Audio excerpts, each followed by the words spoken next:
ایک جنازہ ہو گیا، اللہ کے رسول تشریف لے گئے، ابھی لحد تیار ہونے میں دیر تھی، حضور بیٹھ گئے اور آپ نے لمبا خطبہ دیا، کسی دن وہ بھی بیان کروں گا، براہ ابن عازم رضی اللہ عنہ فرماتے، حضور نے فرمایا جب موت کا وقت آتا ہے اس وقت فرشتوں کی ایک پوری گارد آتی ہے، عام لوگ سمجھتے ہیں ایک ہی ملک الموت روحیں قبض کرتا، اس سے آگے لوگوں نے پھر ایک ردہ رکھ لیا کہ جب ایک ملک الموت ساری زمین پر اتنے جہان پر گھومتا اور سب کی جانیں نکالتا تو حضور اگر حاضر ناظر ہو جائیں پھر کیا؟ یہ ہمارے دوست کہتے ہیں یہ بات ہی غلط ہے، ایک ملک الموت کب جانے قبض کرتا، بے شمار فرشتے ہیں اس کے مت، وہ انچارج ہے محکمے کا، اس کے تحت تتوفاہم الملائکہ، بے شمار فرشتے، تو اللہ کے رسول نے فرمایا پورا دستہ، ایک انسپیکٹر ہوتا اس کے ماتحت سپاہی ہوتا، وہ آ کر اتنی دور بیٹھ جاتے ہیں جہاں تک اس مردے کی نظر جاتی ہے، وہ نہیں قریب آتے، باقی سب سپاہی بیٹھ جاتے ہیں، یہ انچارج آتا، اگر وہ نیک ہے اس کے پاس جنت کا خوشبو سے بسا ہوا رومال ہوتا، سنگاتا، اسے اللہ کا سلام کہتا اور کہتا چل اپنے رب کی طرف، تیرا رب تجھ سے خوش ہے تو اس سے خوش، خوشی خوشی اس کی روح روانہ ہو جاتی، برا جو ہے نا ڈراؤنی شکلیں جیسے ہتھکڑیاں ہوتی ہیں پولیس کے پاس، جو برا مردہ اس کے لیے جو فرشتے ہی آتے ہیں نا اس سے اسے پتہ چل جاتا ہے کہ میرا انجام اب کیسا، مسکراتے چہروں کی بجائے ڈراؤنی شکلیں، بدبودار رومال، 10 روز نگاہیں، وہ چھپتی پھرتی پھر نکال سے مار مار، اور اسی وقت جب وہ رومال میں اس کو لپیٹتا دوسرے سپاہی آگے آ جاتے ہیں،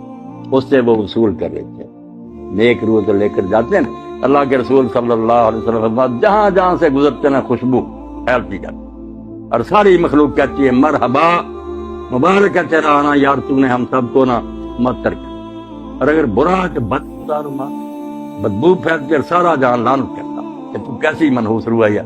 ہمارا دماغ ہی خراب کر، آسمانوں پر جاتے ہیں، پھر وہاں اجازت مانگتے ہیں کہ دروازہ کھولا جائے، کھولتے جاتے ہیں نیک کے لیے، 7 آسمان پر کے اللہ کی عدالت میں لے جاتے ہیں، حکم ہوتا ہے کہ اس کا سارا جو ہے نا اندراج وہ علیین میں کر دو، جو علیین سجین مشہور ہے کہ کوئی 2 جگہ جہاں روئے رہتی، غلط بات ہے، علیین سجین صرف آفس ہے، دفتر ہے، وہاں نیک لوگ نے ان کا اندراج ہو جاتا ہے کہ یہ شخص بہت ہو گیا، اس کی پوری کتاب جو زندگی کی وہ بھی جمع کرا دی جاتی کہ یہ اس کا سارا ریکارڈ،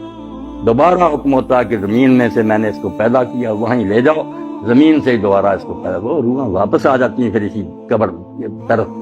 برے کی روح لے کر جاتے ہیں، جب حضور صلی اللہ علیہ وسلم فرمایا اللہ کہتا نہ آسمان کے دروازے نہ کھولو، میرے دربار میں نہ دفع کرو، اس کو اتار دو، اس کو 7ویں زمین کے نیچے پھینک دو، وہاں رہ وہاں سے نکالیں، لمبی حدیث ہے جو حضرت براہ ابن عازم، نیک لوگوں کی روحیں خوشی میں ہوتی، کیسی پاک زندگی ان کی، حدیث پاک میں آتا ہے سنن ابن ماجہ کہ جب اس کو فرشتے آ کر حساب کے لیے کہتے ہیں نا کہ جواب دو ان سوالوں تو منظر دکھایا جاتا ہے سورج غروب ہونے کا، جب وہ مردہ ہوش میں آتا ہے اور فرشتوں کے سوالوں کے جواب دینا چاہتا دیکھتا ہے کہ سورج غروب ہو رہا، عصر کا وقت بھی تنگ ہو گیا تو وہ کہتا دعونی اصلی، مجھے ذرا مہلت دو میں نماز پڑھ لوں، وہ کہتے ہیں اللہ بھائی اب تو اسے کیا حساب لینا جس کو اس وقت کی نمازی یاد، مگر یہ حال ان کا ہی ہے نا جو زندگی میں نمازی رہے، جن کو یہاں کبھی خیال ہی نہیں آیا کہ نماز نامی شاید بھی مسلمان کا کوئی کام ہے، انہوں نے وہاں نماز کو کیا یاد کرنا، یہ سچا مومن اس وقت کہتا ہے دیکھتے ہوئے کہ سورج جا رہا، تو کہتا ہے یار سوالوں کے جواب دوں گا میں، پہلے مجھے نماز پڑھ، بڑا خوش ہوتے، اور جب سوال کرتے ہیں تیرا رب کون ہے، تیرا دین کیا ہے، تیرا نبی کون ہے، دیتا تو کہتے ہیں ہم پہلے ہی جانتے تھے، اس سے پوچھے تو انہیں یہ، اس نے کہا میں اللہ کی کتاب پڑھتا تھا، قرآن سے مجھے سب پتا، تو کہتے ہیں ہمیں تیرے بارے میں یہی چوک، سو جا، جیسے دلہن آرام سے سوتی ہے، اور روزانہ پھر اس کو جنت کا مقام دکھایا جاتا، ہر روز پردے ہٹا کے صبح شام وہ دیکھتا ہے کہ آخرت میں میرے لیے یہ تیار، خوشیاں جیسے مہمان خانے میں ریسٹ ہاؤس میں بیٹھے نا وہاں دیکھتا کہ میرے لیے یہ انعام ہے، خوشیاں ہی خوشیاں، اور دوسرے کو صبح شام جہنم دکھائی جاتی، جیسے پھانسی گھاٹ دکھایا جاتا کیا یہ ہے تیرے لیے، اب پھانسی گلے میں پڑنے، وہ بیچارہ پہلے ہی مرتا، مرنے سے پہلے روز مرتا کہ یہاں میں جانے والا ہوں، اللہ فرماتا ہے نار یوردون علیہا غدوا، صبح و شام فرعون اور اس کی جماعت جہنم کے آگے سے گزارے جاتے، وہ دکھائی جاتی، اور یوم القیامت یردون الی اشد، جب قیامت کا دن ہوگا سچ مچ داخل ہو جائیں، یعنی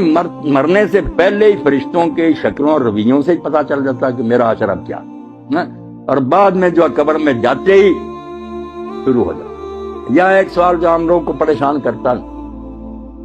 جب یہاں ہی سوال جواب ہوتے ہیں، لوگوں کو ثواب عذاب ملنا شروع ہوتا ہے، قیامت میں پھر کیا ہوگا؟ جو کہتے ہیں صاحب صاحب قیامت کو ہونا ہے، ادھر آپ بیان کر رہے ہیں کہ سوال جواب ہوتے ہیں اور ثواب و عذاب ہوتا، یہ بھی آپ لوگ سمجھدار ہیں، سمجھنے کی بات ہے، ورنہ پریشانی ہوتی۔ آپ سارے لوگ واقف ہیں اس سے کہ ایک ہے حوالات کہ زیر تفتیش مجرم وہاں رکھے گا، ایک جوڈیشل جیل ہے کہ مقدمہ چلا، فیصلہ سنایا گیا، پھر جس وارڈ میں جانے کے وہ لائق ہے وہ سزا سنا دی گئی، اس کو بھیج دیا۔ جہنم ہے جوڈیشل جیل، پورا مقدمہ سماعت ہو کے کس قسم کا مجرم ہے کہاں بھیجا جائے، یہ قیامت کے دن ہوگا۔ اور یہ جو ہے یہ صرف سرسری بات پر، جیسے پاسپورٹ دیکھا، ویزا دیکھا، چلو ادھر اس کو بھیج، یہ صرف ایسے ہے کہ یہ مہمان خانے میں بیٹھے ہوئے ہیں، خوشیاں منا رہے ہیں کہ آخری دعوت ہمارے لیے یہ ہے، جنت دکھائی جاتی ہے، برے ڈر رہے ہیں۔ اب یہاں یہ بھی سوال پیدا ہوتا ہے کہ ساتھ ساتھ ہی کیوں نہیں معاملہ طے ہو جاتا؟ اللہ تعالیٰ کو صابر ابھی فیصلہ کر دے، اس کو جہنم بھیج دے، اس کو جنت۔ یہ کیوں ہے دو مرحلے کے؟ قبر میں صرف سرسری بات پرس ہے، آخرت میں پھر جہنم میں جنت ہے۔ یہ چیزیں آپ چونکہ پڑھے لکھے ہیں اور یہ چیزیں ضرور کی ہیں کہ عقیدہ جو آخرت کا اس کو سمجھے تھے۔ بات اصل میں یہ، اور بڑی نازک بات ہے جو قرآن حدیث نے بتائی، توبہ توبہ ہم اس کی طرف دھیان نہیں کرتے کہ نیکی بدی وہ نہیں جو آپ نے مرنے تک کی، حتیٰ آپ کا بند نہیں ہو، آپ مر گئے حتیٰ تک، یہ جب تک یہ کارخانہ سٹاپ نہیں نہ ہوتا، میزان نہیں لگ سکتی کہ میری نیکیاں کہاں کا اپنا اثر دکھایا، میری بری مثالوں نے کتنے لوگوں کو گمراہ کیا۔ یہ جب قیامت آئے گی نا، اس وقت ہوگا کہ ڈاکٹر صاحب نے کتنے لوگوں کو دین کی طرف رغبت دلائی، ان کی وجہ سے کتنے لوگ دیندار بنے، انہوں نے اپنی اولاد کو، یہ سارا حصہ قیامت کے دن نکلنا۔ اللہ کہتا ہے نکتب ما قدموا وآثارا، ہم وہ بھی لکھتے ہیں جو زندگی میں تم نے آگے بھیج دیا، اور وہ بھی لکھتے ہیں جو فٹ پرنٹس ہیں، آپ کے قدموں کے نشان رہ گئے نا، اور لوگ اس پر چل رہے ہیں۔ اس لیے اللہ کے نبی علیہ السلام کی نیکیوں کا آپ اندازہ کریں۔ یہ جو ہم کہتے ہیں نا حضور کو یہ ثواب پہنچانا، یہ بہت بعد میں تنگ ذہن والوں نے نکالا۔ رسول اللہ کو پہنچانا کیا؟ جو نیکی امت کرتی ہے نا، میں نے قرآن پڑھا، نماز پڑھی، روزہ رکھا، ہر ایک امتی کے اس عمل میں سے ایک آپ کے کھاتے میں جا رہا، صحابہ کے جا رہا ہے، اماموں انہوں نے دین ہم تک پہنچایا۔ جو نیکی سکھائے گا، جتنے اس کے بعد جہاں تک وہ چلتی رہے گی اس کو ثواب ملے گا۔ یہ ایسا بینک کا کھاتہ ہے جو بند نہیں ہوتا۔ اور برائی بھی اگر آپ نے شروع کر دی کہ اچھا بڑا گاؤں تھا، آپ نے کوئی لڑکی اغوا کر رہی، کوئی قتل کر لیا، دشمنیاں ہو گئی، آگے خون خرابے قیامت تک چل رہے ہیں، تو آپ کو ایسا نہیں ملنا۔ اگر ہٹلر نے جنگ عظیم لگا دی، ساری مہنگائی ہوگی، دنیا مر گئی، تو اس کو ثواب مل سکتی ہے دنیا میں؟ کون سی عدالت تھی؟ اس کے پاس کتنی زندگیاں تھی کہ اس کو بار بار ایک ایک کے بدلے مرا، لاکھوں تو انسان مرے ہیں۔ اب قیامت کا دن کیونکہ وہاں بار بار زندہ ہونا، بار بار مرنا، یہ عدالت نے سنا اس کو اتنی بار پھانسی دی ہے۔ یہ بیچارے کہتے ہیں قانون کے مطابق اس کو دینی تو چاہیے مگر دے نہیں سکتے، وہاں سچ مچ جیت جائے گی۔ تو یہ نیکی اور بدی کا جو لمبا چوڑا تصور ہے کہ نیکیاں بھی جہاں جہاں جا رہی ہیں یہ بھی آپ کے کھاتے میں پڑی ہیں۔ اسی لیے اللہ کے رسول علیہ السلام فرماتے ہیں آدم کا پہلا بیٹا جس نے اپنے بھائی کو قتل کیا، اب جب قتل ہوتا ایک گناہ اس کے کھاتے میں اور قتل کا پڑتا جاتا کہ تو نے یہ سننا شروع کی، اگر یہ بد رسم تو شروع نہ کرتا تو کیوں انسانوں میں قتل ہو۔ اب جب تک قیامت نہیں آتی آپ سمجھ جائے کہ کھاتا نہیں پتا چل سکتا کہ اس کی نیکیاں کتنی بنی، برائیاں کتنی بنی۔